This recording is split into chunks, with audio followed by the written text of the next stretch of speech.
नमस्कार जोहार। अभी मैं मौजूद हूँ गोल्लई प्रखंड के बंदा गांव में, जहां पर बीते रात जंगली हाथियों ने दो लोगों को कुचलकर मार डाला। आपको बता दें कि गोल्लई प्रखंड से जब आप रजरप्पा चौक से रजरप्पा की ओर जाएंगे तो बंदा एक जगह पड़ता है, जहां के बगल में बीते रात दो लोग थे जो ईंटा पार रहे थे, ईंटा बना रहे थे। उसी वक्त हाथियों का आगमन हुआ और हाथियों ने उनको अपनी चपेट में ले लिया और मौके पर ही उनकी मौत हो गई। बस यही नहीं, स्थानीय ग्रामीणों से सूचना मिली है कि इसी के बगल के गांव मुरपा में भी हाथियों ने एक की जान ली है। सुथरी में भी एक व्यक्ति की जान जाने की पुष्टि हुई है और नदी पार, यहाँ एक इलाका है नदी पार, वहाँ पर भी सूचना आ रही है कि एक व्यक्ति की हाथियों ने जान ली है। लगातार रामगढ़ जिले के विभिन्न कोनों में हाथियों का जो आतंक है लगातार बरकरार है, लगातार लोगों की जानें जा रही हैं, लेकिन अभी तक हाथियों को खदेड़ने का वन विभाग की ओर से कोई पुख्ता इंतजाम नहीं किया गया है।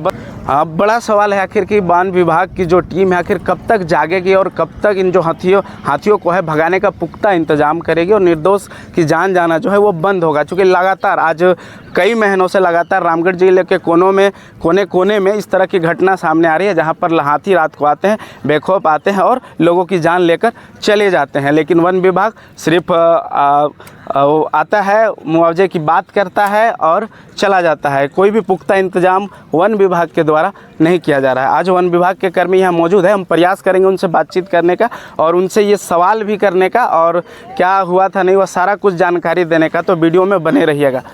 हमारे साथ वन विभाग के अधिकारी मौजूद है, चलिए इनसे सीधे तौर पे बात करते हैं।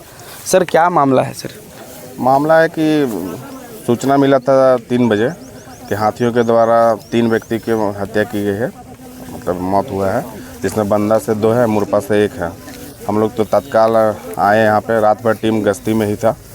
हमारा इधर गोला क्षेत्र का जो टीम है, क्यूआरटी टीम, हम लोग अपना क्षेत्र में गश्ती में थे। उधर बोकारो क्षेत्र में भी 3 टीम लगातार गश्ती में हम लोग हाथी को देख रेख कर रहे थे।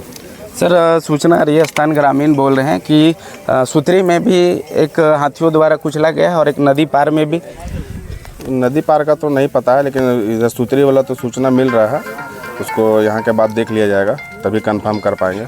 सर, क्या मतलब जो पीड़ित परिवार है लगातार मुआवजे की बात कर रहे हैं, तो क्या कुछ प्रावधान है, क्या कुछ मुआवजा मिलेगा इनको? जो तत्काल मुआवजा है वो अभी यहाँ पे घटनास्थल पे दिया जाएगा और उसके बाद जो बकाया जो धनराशि है जो सरकार के द्वारा प्रस्तावित है 4 लाख देने का, वो कागजी प्रक्रिया पूर्ण होने के बाद वो बाकी जो राशि वो मिल जाएगा। सर, जो भट्ठा मालिक था उसके द्वारा लापरवाही बरती गई है, जो साफ तौर पे दिख रहा है, क्योंकि ऐसे जगहों पे वो काम करवा रहा था और लाइट की भी सुविधा नहीं थी। ऐसे में अगर हाथी बगल से भी गुजरेगा तो लोगों को पता नहीं चलेगा, जिसका अंजाम हुआ कि आज 2 लोगों की जान इस स्थल पर चली गई। तो सर, भट्ठा मालिक के साथ क्या कुछ बात हुआ या फरार चल रहा है?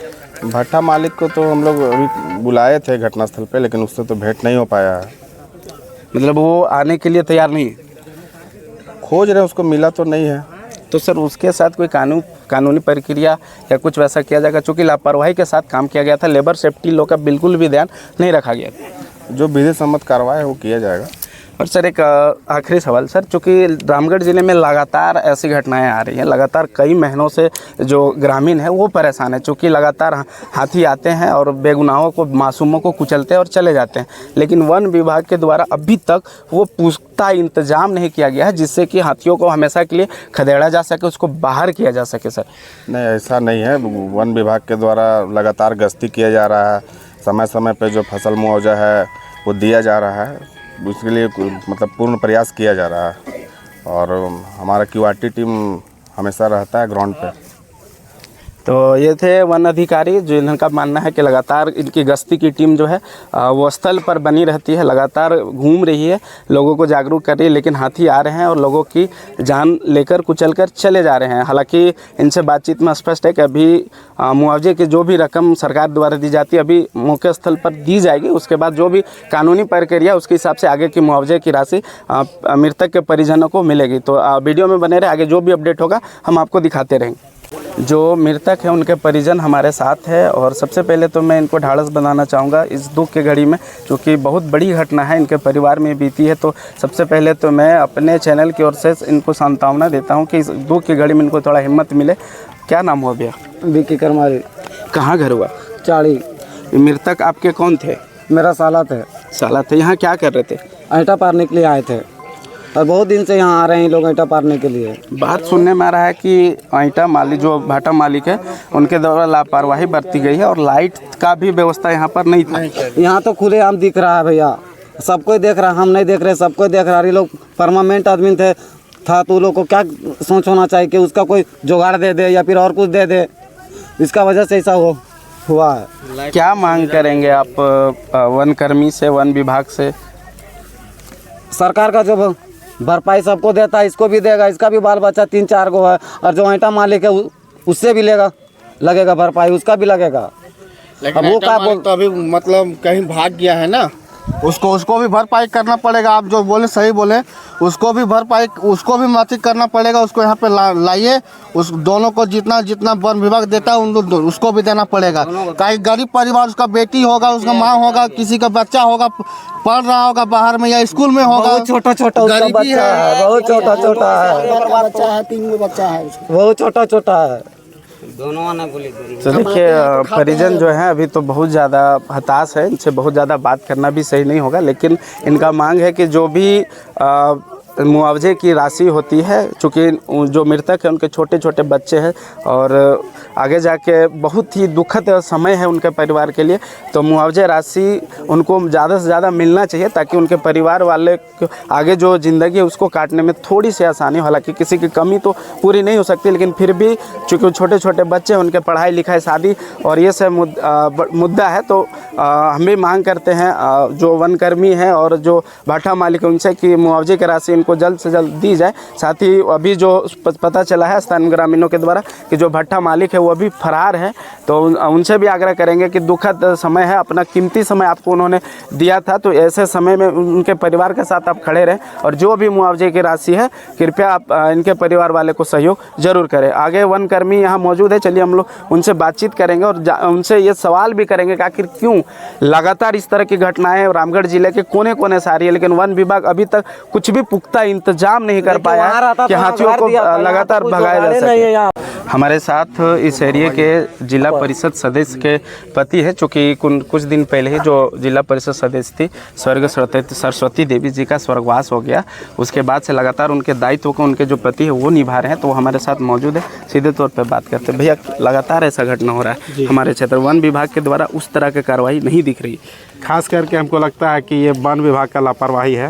वन विभाग को पहले भी बहुत तरह का सूचना दिया गया था, चाहे आपका जानिए हमारा घटना हो, चाहे और भी ऐसा, जैसे और अभी खास करके बंदा पंचायत के लिए बहुत ही दुखद घटना है कि 3 परिवार के सदस्य को खो दिए हैं। हम तो वन विभाग को कह रहे हैं कि अगर जंगल अगर उजड़ रहा है या उनका जो कॉरिडोर है, हाथी का कॉरिडोर, कुछ न कुछ तो विचलन हुआ है, इस कारण से ऐसा हो रहा है। अगर हाथी कैसे अचानक आ जाते हैं, और ये सिस्टम काहे नहीं डेवलप कर पा रहे हैं वन विभाग कि सीधे अगर ग्रामीण क्षेत्र में आ रहे हैं तो ग्रामीणों तक का भी सूचना नहीं होता कि हाथी आ गया। सिस्टम तो डेवलप होना चाहिए। सरकार इतना सारा जो है वर्क कर रहा है, इतना फंड कहीं यूज कर रहा है खाली आदमियों को मरने के लिए है। ग्रामीण क्षेत्र के आदमी कहाँ जाएगा बताइए? अगर काम कर रहे थे और अगर काम करते हुए अचानक हमला करके जो है हाथी मार दे रहा है, तो बड़ा दुखद घटना है। वन विभाग की टीम से भी मेरी बात हुई और उनका कहना है कि लगातार उनकी जो टीम है वो गश्ती में है और पूरी तरह से चौकन्ना है और लगातार जो है नज़र रखी हुई है।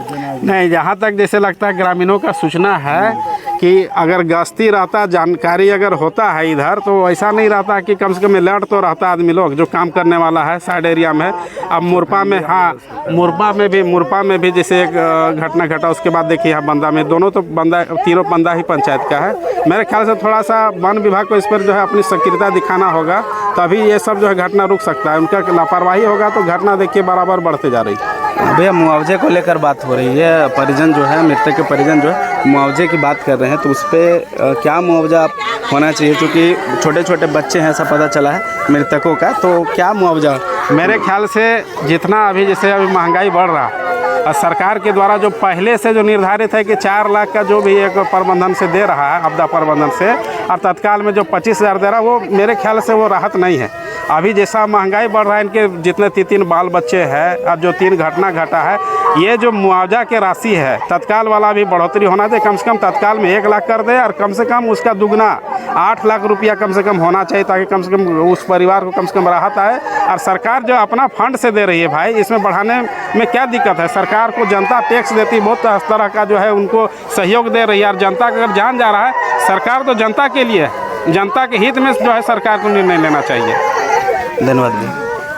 तो ये जिला परिषद सदस्य के पति हैं, जो कि जो जिला परिषद सदस्य थे यहाँ की, उनका स्वर्गवास हुआ। उनके बाद से लगातार जो फील्ड में है उनके पति उनका दायित्व का निर्वहन कर रहे हैं और लगातार मांग कर रहे हैं कि जो अभी का समय है वो महंगाई का दौर है, और जो बहुत कई साल पहले जो मुआवजे की राशि तय की गई थी, उनका क्या मानना है इनका कि उसको बढ़ा दी जाए। चूँकि महंगाई का दौर है तो ऐसे समय उन पर भी बढ़ोतरी होनी चाहिए, और जो मुआवजा की राशि है तत्काल में 1 लाख रुपये और बाद में जो 4 लाख दी जाती है उसको बढ़ाने का मांग जिला परिषद सदस्य के जो पति हैं उनके द्वारा लगातार किया जा रहा है। साथ देख सकते हैं स्थानीय लोग मौजूद हैं जो अभी डरे हुए हैं, सहमे हुए हैं, चूँकि लगातार हाथी आते हैं और निर्दोषों को कुचलते हैं और चले जाते हैं। वन विभाग की टीम के द्वारा कुछ भी पहल नहीं किया जा रहा है कि कैसे हमेशा के लिए जो जो हाथी हैं उनको हमेशा के लिए इन एरियाओं से बाहर खेदाड़ा जा सके और यहाँ के जो ग्रामीण है वो सुरक्षित महसूस करें। तो चलिए, ग्रामीण यहाँ मौजूद है, हम इनसे बातचीत करेंगे। क्या नाम हुआ भैया? मेरा नाम हुआ पप्पू शर्मा। लगातार भैया इस तरह का जो केस है पूरे रामगढ़ ज़िले में आ रहा है, लगातार लोग आ रहे हैं, लगातार हाथी आते हैं, हमारे क्षेत्रों में आते हैं और निर्दोषों को बुरी तरह से कुचलकर चले जाते हैं। तो क्या मांग करेंगे आप? देखिए, हम तो सरकार से यही चीज़ मांग करेंगे कि मतलब हमारा जो गोला प्रखंड का जो फॉरेस्ट जो है सो उन लोग का थोड़ा सा सुचाती करना चाहिए, समाधान करना चाहिए। लेकिन आते हैं, अगर हाथी इधर आता है और जो जंगल में कर दिया निकल गया, ये नहीं देखते हैं कि मतलब फिर वापस आ रहे हैं का कि नहीं आते आ रहे हैं। इस तरह का घटना जो है सो हमेशा हो रहा है, 3-4 साल से हो रहा है। और हम यही चीज़ अथी करेंगे कि मतलब फॉरेस्ट वाला और जो यहाँ ईटा बनवा रहा है उसको कम से कम तो थोड़ा सा लाइट तो लगवाना चाहिए ना, ताकि इस तरह का मजदूर लोग आते हैं बेवजह में जान चल जाता है। और ये जो मालिक है ईटा भाटा का मालिक, को लाइट लगवाया है ना और कुछ किया है, जो खाली काम करवा रहा है। अब कहाँ परिवार की इसका देखिए किस तरह रोके, बुरा हाल हो रहा है। अभी आपने जो वन अधिकारी है उनको सुना, परिजनों को सुना और जो स्थानीय ग्रामीण है उनको सुना। मामला आपको थोड़ा सा संक्षेप में बता दें कि जो मजदूर यहाँ काम कर रहे थे वो बुरकुंडा पतरातू निवासी थे और यहाँ पर आकर दिहाड़ी मजदूरी में काम कर रहे थे। और रात के समय में लोग ईटा भाटा में ईटा पार रहे थे, उसी बीच हाथियों का आगमन हुआ। तो चूँकि लाइट यहाँ नहीं लगी हुई थी इसलिए किसी को पता नहीं चला। हालांकि हमने जब जो भट्ठा संचालक है तो उनसे बातचीत की तो वो कोई व्यवसायी नहीं है, वो अपने घर को बनाने के लिए ईंट का यहाँ पर जो भट्ठा लगाए थे और इसी बीच जंगली हाथी आए और यहाँ पर जो 2 लोग काम कर रहे थे उनको कुचल डाला। हालांकि इसके आसपास के 2 जगहों पर और मुरपा और सूत्री में भी एक लोगों की उसी हाथियों द्वारा कुचलने का भी खबर आया है। उसके बाद से जो स्थानीय ग्रामीण थे वो लोग लगातार मुआवजे की बात कर रहे थे और वन विभाग की ओर से अभी 25-25 हज़ार दोनों परिवार को देने की बात हुई और उसके आगे जो भी सरकारी प्रक्रिया होती है 4 लाख की मुआवजे की, उसको भी देने का बात किया गया है। साथ ही जो भट्ठा के जो संचालक है उनका नाम प्रकाश है और उनसे भी बातचीत हुई, तो उनसे भी अभी बातचीत हो ही रही है और उनसे भी मुआवजे की अपील की जा रही है, जिसमें वो भी मुआवजे के तौर पे 40-40 हज़ार रुपये दोनों परिवार को देने की बात चल रही है। तो इसी तरह की तमाम सच्ची ग्राउंड रिपोर्टिंग को देखने के लिए हमारे चैनल को फॉलो कर ले और यूट्यूब में सब्सक्राइब कर ले। हम दिखाते हैं आपको सच्ची ग्राउंड रिपोर्टिंग। मैं कुंदन कुशवाहा, आप देख रहे हैं आवाज़ झारखंड की जनता की असली आवाज़।